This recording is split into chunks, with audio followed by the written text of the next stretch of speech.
بھارت نے یک طرفہ طور پر سنتاز معاہدہ معطل کرنے کے بعد پہلی آبی دہشت گردی کا مظاہرہ کر دیا۔ کوئی اطلاع دیے بغیر مقبوضہ کشمیر سے دریائے جہلم میں بڑا سیلابی ریلا چھوڑ دیا، جبکہ وہ سنتاز معاہدے کے تحت دریاؤں کی صورتحال بتانے کا پابند ہے۔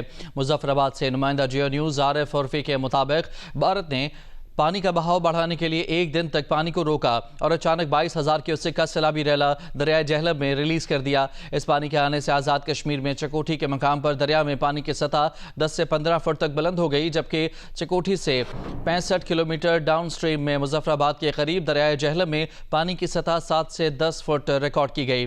سنتاز معاہدے کے تحت بھارت دریائے چناب، دریائے جہلم اور دریائے سندھ میں پانی کا ریلا چھوڑنے کی پیشگی اطلاع دینے کا پابند ہے۔